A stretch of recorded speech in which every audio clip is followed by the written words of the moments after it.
नमस्कार, आप देख रहे हैं खबर दिन भर और मैं हूं साक्षी सभरवाल। आइए नजर डालते हैं जम्मू कश्मीर की छोटी बड़ी खबर पर।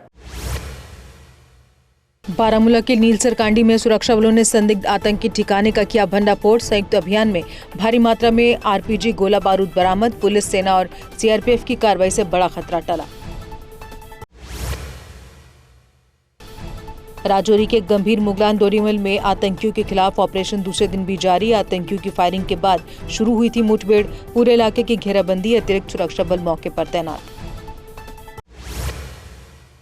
बड़गाम में नाबालिग बच्ची की मौत को पुलिस ने प्रथम दृष्टया में बताया दुष्कर्म और हत्या का मामला। पुलिस ने डॉग स्क्वाड और सीसीटीवी की मदद से जांच तेज की। लोगों से अफवाहें न फैलाने और पीड़िता की पहचान उजागर न करने की अपील की। WHO ने DRC और युगांडा में इबोला प्रकोप को वैश्विक स्वास्थ्य आपातकाल घोषित किया। भारत सरकार ने प्रभावित देशों की गैर जरूरी यात्रा से बचने की एडवाइजरी जारी की। जम्मू कश्मीर गृह विभाग ने DSP सुनील सिंह के खिलाफ विभागीय जांच की शुरू। IGP जम्मू जोन भीमसेन टूटी बनाए गए जांच अधिकारी। गृह विभाग ने 1 महीने में जांच रिपोर्ट सौंपने के निर्देश दिए। LG ने NCC कैडेट्स को राष्ट्र निर्माण में भूमिका निभाने का दिया संदेश। नेशनल इंटीग्रेशन कैंप को भारत की एकता और आत्मा का प्रतीक बताया। कहा, युवा पीढ़ी देश को नई ऊंचाइयों तक ले जाएगी। मुख्यमंत्री उमर अब्दुल्ला ने सांसद इंजीनियर रशीद से की मुलाकात। सीएम ने शोक संतप्त परिवार के प्रति संवेदना व्यक्त की। दुख की घड़ी में एकजुटता और सहयोग का भरोसा दिलाया। केंद्र सरकार जम्मू कश्मीर की बिजली उत्पादन क्षमता 10,000 मेगावाट तक बढ़ाने की तैयारी में। चिनाब घाटी को देश का बड़ा हाइड्रो पावर हब बनाने पर जोर।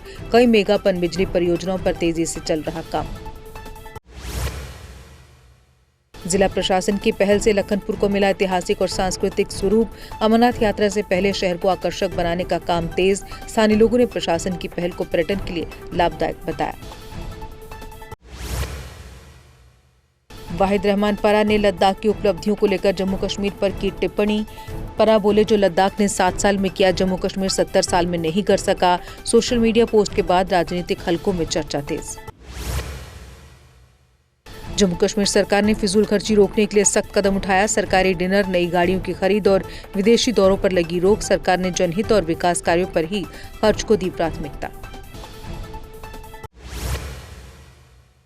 जम्मू यूनिवर्सिटी इंडोर स्टेडियम में राष्ट्रीय जूडो कराटे चैंपियनशिप हुई संपन्न। कैबिनेट मंत्री सतीश शर्मा ने मुख्य अतिथि के रूप में समारोह में की शिरकत। विजेता खिलाड़ियों को पुरस्कार और ट्रॉफियां वितरित की गई। ईरान और अमेरिका के बीच संघर्ष रोकने को लेकर ड्राफ्ट समझौते की खबर। प्रस्तावित डील में स्ट्रेट ऑफ हॉर्मुज खोलने और प्रतिबंधों में राहत का प्रावधान। परमाणु मुद्दे पर 30 से 60 दिनों में अलग बातचीत की संभावना।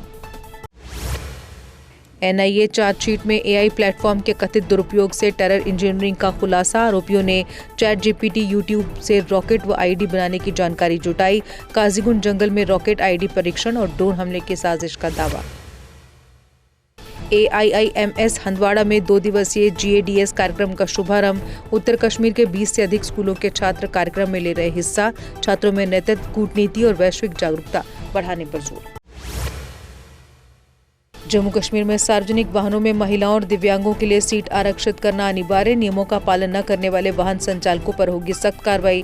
विभाग ने परमिट रद्द करने की दी चेतावनी। जम्मू में बादल छाने से लोगों को भीषण गर्मी से मिली राहत। कई दिनों से जारी हीटवेव जैसे हालात के बीच तापमान में गिरावट दर्ज। मौसम सुहाना होने से लोगों ने ली राहत की सांस। बड़गाम के कई प्रमुख राजनीतिक कार्यकर्ता कांग्रेस में हुए शामिल। नगर के MA रोड स्थित कांग्रेस मुख्यालय में ज्वाइनिंग समारोह हुआ। नए सदस्यों ने कांग्रेस नेतृत्व और नीतियों पर जताया भरोसा। अखनूर में जम्मू ग्रामीण पुलिस ने 3 नशा तस्करों को किया गिरफ्तार। आरोपियों के कब्जे से हेरोइन जैसी नशीले पदार्थ बरामद। NDPS एक्ट के तहत 2 अलग-अलग FIR दर्ज। रियासी की बेटी ज्योति देवी ने इंटरनेशनल कराटे चैंपियनशिप में जीता गोल्ड मेडल। श्रीलंका में आयोजित चैंपियनशिप में रियासी उधमपुर के खिलाड़ियों का शानदार प्रदर्शन। पुलिस स्टेशन रियासी में खिलाड़ियों को किया गया सम्मानित। कठुआ की अंजू राजपूत ने माउंट एवरेस्ट पर फहराया तिरंगा। आईटीबीपी कांस्टेबल अंजू बनी कठुआ की पहली महिला एवरेस्ट विजेता। अंजू राजपूत की सफलता से क्षेत्र में खुशी और गर्व का माहौल। रियासी पुलिस ने कटरा में नाका चेकिंग के दौरान नशा तस्कर को किया गिरफ्तार। कार चालक के कब्जे से 5.35 ग्राम हेरोइन बरामद। एनडीपीएस एक्ट के तहत मामला दर्ज।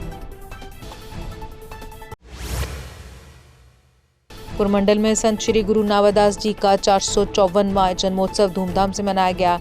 दूर दराज से पहुंचे श्रद्धालुओं ने भजन कीर्तन और सत्संग में लिया हिस्सा। श्रद्धालुओं के लिए विशाल भंडारे का आयोजन। डीसी राजौरी ने एसडीजी डेटा अपडेट और 5G मैपिंग की समीक्षा। अधिकारियों को लंबित डेटा एंट्री जल्द पूरी करने के निर्देश। जिले में डिजिटल कनेक्टिविटी मजबूत करने पर जोर। भाजपा ओबीसी मोर्चा और भगवती नगर वेलफेयर एसोसिएशन ने सुध महादेव यात्रा के लिए बसें रवाना की। ब्रह्मजोत सत्ती और परमोद कपाही ने श्रद्धालुओं को दिखाई हरी झंडी। धार्मिक आयोजन में सामाजिक समरसता और सांस्कृतिक विरासत पर जोर। संत निरंकारी भवन उधमपुर में रक्तदान शिविर का आयोजन। सैकड़ों भक्तों ने उत्साहपूर्वक किया रक्तदान। मिशन ने रक्तदान को मानव सेवा का सबसे बड़ा माध्यम बताया। लोक विकास दल ने देविका सीवरेज प्रोजेक्ट में अनियमितताओं का मुद्दा उठाया। पाइपलाइन लीकेज से सड़कों और गलियों में बह रही गंदगी, लोगों में नाराजगी। सीएम से प्रोजेक्ट की उच्च स्तरीय जांच और शेष कार्य के लिए फंड जारी करने की मांग। शिवसेना हिंदुस्तान ने अरनिया में नशा आतंकवाद के खिलाफ बैठक की आयोजित। पंडित राजेश केसरी ने युवाओं को नशे से बचने पर जोर दिया। गांव प्रधानों से 100 दिवसीय नशा मुक्ति अभियान में शामिल होने की अपील। अरनिया पुलिस ने लापता महिला को तलाश कर परिजनों को सौंपा। बिहार निवासी महिला की गुमशुदगी की रिपोर्ट 2023 में हुई थी दर्ज। जम्मू पुलिस ने त्वरित कार्रवाई और जनसेवा के प्रति प्रतिबद्धता दोहराई। भद्रवा में गुरुकुल इंस्टीट्यूट का शपथ ग्रहण और दीप प्रज्वलन समारोह आयोजित। बीएमओ डॉक्टर वर्षा मुख्य रूप से रही मौजूद। छात्रों ने सेवा भावना और समर्पण की शपथ ली।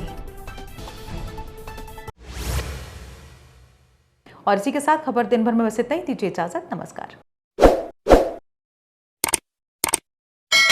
जम्मू कश्मीर की खबरों के लिए जुड़े रहिए जेके अपडेट के साथ।